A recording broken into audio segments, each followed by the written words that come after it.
is turning into you. Om Namo Namo Shivaya. I give everything to you. You let me bathe in endless grace. Question, sorrow and desires, all dispelled by your embrace. I was saying today, when I was talking to this man, I was saying, you cannot demand and shout your way into heaven.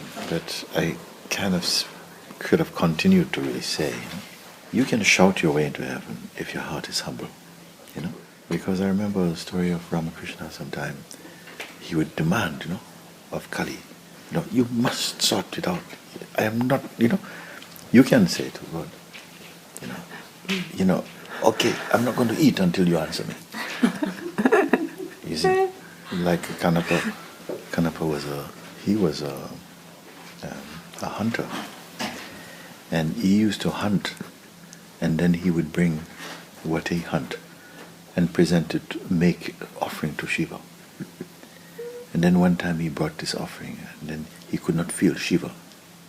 And he says, Shiva, where are you? I brought this for you. I cannot, where are you? He could not feel Shiva. Then he says, if I cannot see you, then my eyes are not of any value. Then he took his eyes out. He took his eyes out. He said, because if I cannot see you, then what I use my eyes for? What? So they have this relationship with God. You cannot abandon me. You cannot abandon me. You cannot. You must come now. And God manifested. But that was the relationship they had. But to shout, if you have arrogance, no, I want you to count, then you go and you will stay by yourself. Because you must come to a kind of humility in your heart. Because this all the beings, they are bitten by the serpent of ignorance. But when ignorance combines with arrogance, then you're really in a very bad state. You have to come out of arrogance. When arrogance goes, humility comes. When humility comes, grace is felt.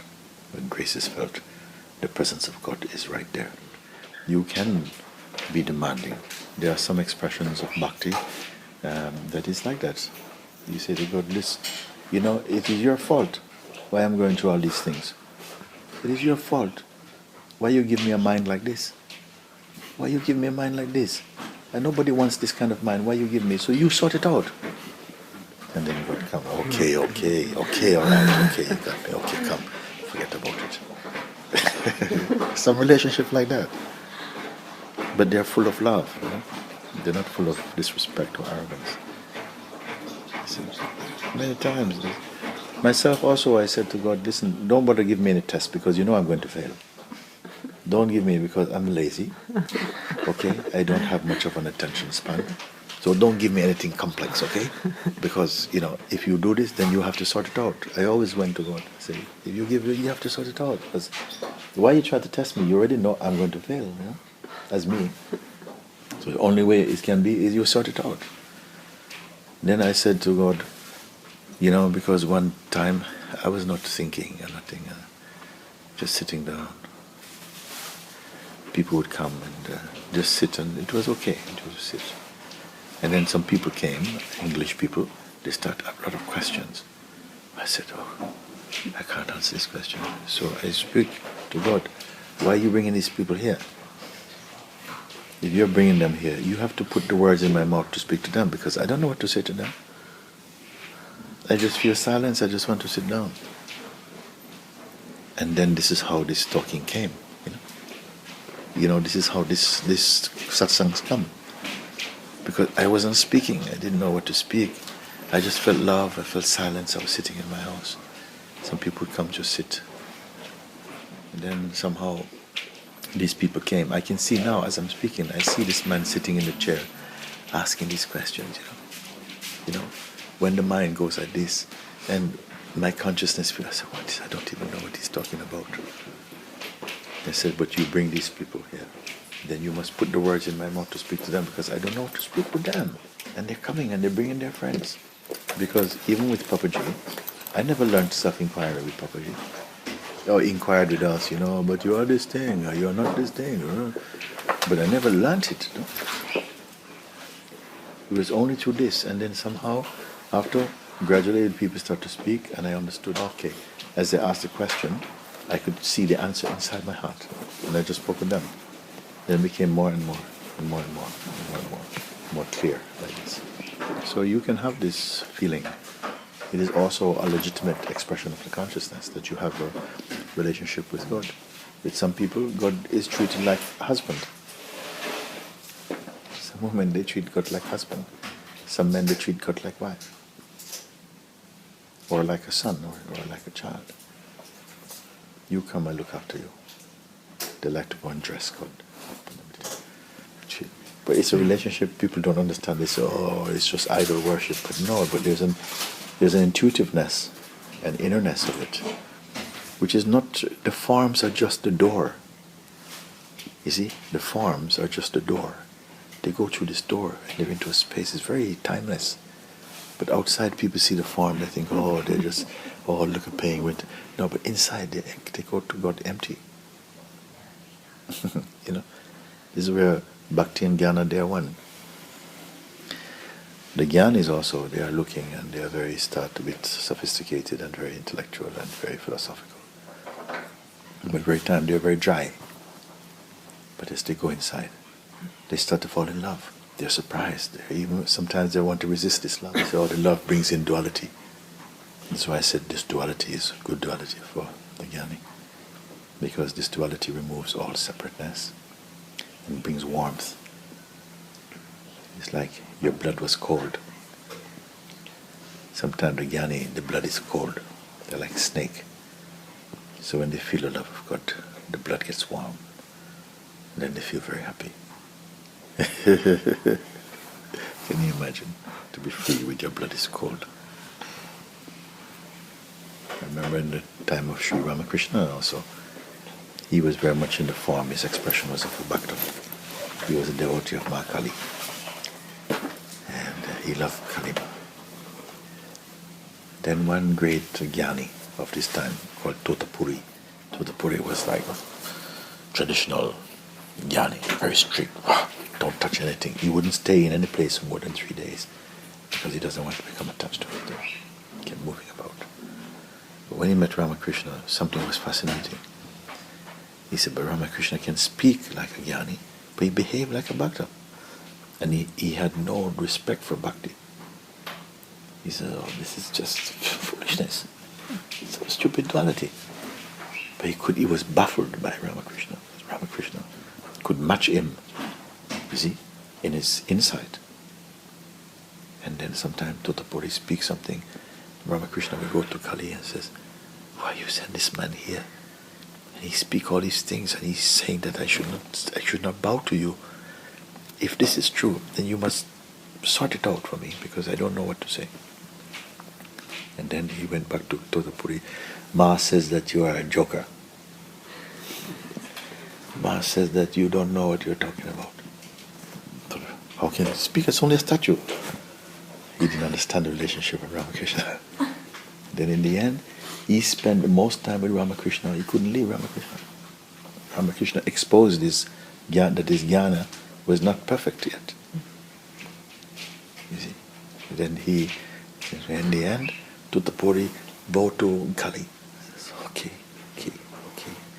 Thank you for opening my heart in this way.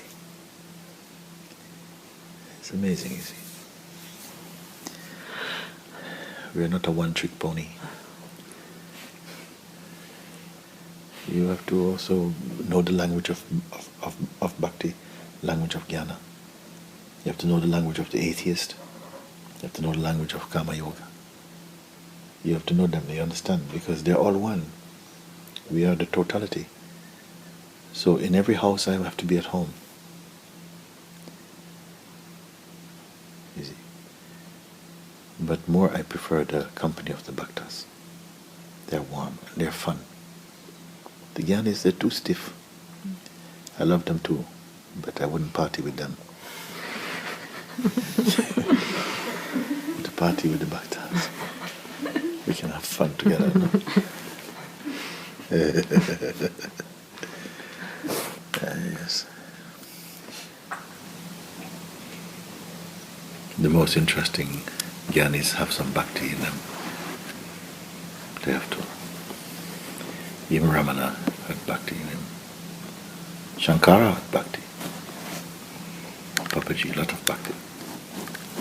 You see.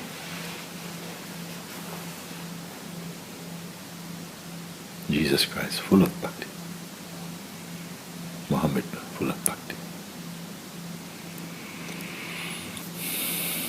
Even Buddha, full of Bhakti.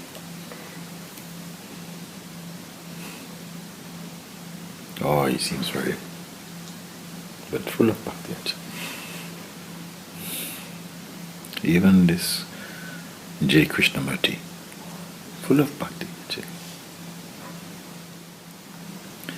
And similarly, the Bhaktas have to be full of Gyana. Gyana helps Bhakti to complete itself. Bhakti helps Gyana to complete itself. It's like a bird cannot fly on one wing. They both complement each other, then the bird can fly. I feel the ones who come out of these satsangs we're having, they are complete. They must come out complete. You cannot be born handicapped. You don't want to give birth to one-leg baby. They must be rounded, no? They're the totality. Understand language. Heart language, I'm talking. Even mind language. Most beloved Guruji, Om Namo Shivaya. All is turning into grace. Om Namo Shivaya. All is turning into you. You let me bathe in endless grace. Questions, sorrow and desires, all dispelled by your embrace. Most beloved Mooji, Om Namo Shivaya.